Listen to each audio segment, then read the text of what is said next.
Parents मैं अंजू आपके साथ। देखिए, आज हम बात करते हैं कि अगर अभी गर्मियाँ आ गई हैं और गर्मियों में बच्चे बहुत परेशान रहते हैं, तो इस समय हमारे माइंड में क्वेश्चन आता है कि क्या हम गर्मियों में बच्चों के लिए एसी यूज़ कर सकते हैं या कूलर यूज़ कर सकते हैं, और अगर हम देखो हमें क्यों करना चाहिए।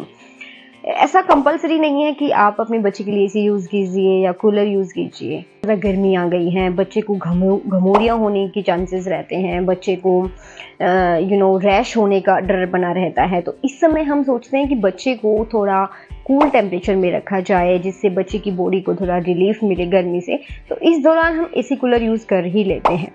तो कुछ बातें हैं जो हमें ज़रूर याद रखनी चाहिए, ज़रूर फॉलो करनी है। तो सबसे पहला होता है कि जब भी आप बच्चे को एसी या कूलर में रख रहे हैं, तो उसका टेम्परेचर बिल्कुल आपको सेट कर लेना है कि जब जो रूम टेम्परेचर है आपको उसके अकॉर्डिंग चलना है। 25 to 27 तक आपको एसी का टेम्परेचर रखना है।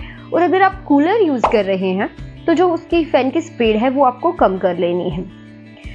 जब भी आप बच्चे को इस भी रूम में आप रख रहे हैं, आपने जैसे अभी एसी यूज़ किया हुआ है बच्चे के लिए और अभी आपको बाहर जाना है, तो आपको क्या करना है, जाने से पहले 2-4 मिनट पहले आपको एसी या कूलर को ऑफ कर देना है, ताकि जो टेम्परेचर है बच्चे का वो बाहर के टेम्परेचर से थोड़ा सिमिलर हो, थोड़ा सा मैच कर सके, टेम्परेचर चेंज ना हो। ताकि एकदम से आप ठंडी से गर्मी में ले जाओगे तो बच्चे को सर्द गर्म होने के चांसेस रह सकते हैं। तो इस दौरान आपको 5 मिनट पहले आप उसको ऑफ कर सकते हैं और उसके बाद आप बच्चे को बाहर लेके जाइए, ताकि बच्चे की बॉडी एक नॉर्मल टेम्परेचर में रह सके।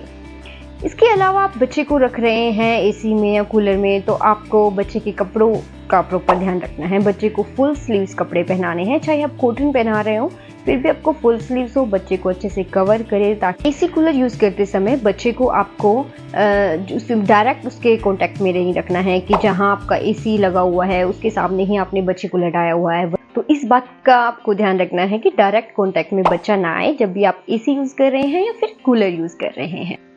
इसके साथ आपको हाइजीन का भी ध्यान रखना है कि एसी, जिस रूम में आपका एसी है, जहां बच्चा आपका रह रहा है, उस एसी की प्रॉपर सफाई हो, उसकी सर्विस टाइम टू टाइम होती रहे। या फिर जो कूलर यूज़ कर रहे हैं उसमें गंदा पानी, एक्स्ट्रा जो पानी है या फिर जो गंदा पानी जमा हो जाता है वो ना हो। टाइम टू टाइम आपका पानी चेंज होता रहे, ताकि जो हाइजीन है एक प्रॉपर हाइजीन सेट हो सके, बच्चे बीमारियों से दूर रहे। ये सब बातें थी कि जब भी आपको एसी कूलर यूज़ करना है तो किन बातों का ध्यान रखना है।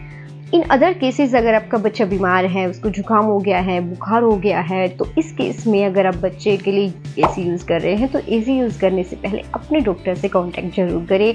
अपने डॉक्टर से कंसल्ट करें कि किस टेम्परेचर पे रख सकते हैं या फिर आपको रखना चाहिए इस समय या नहीं रखना चाहिए अगर बीमार है तो।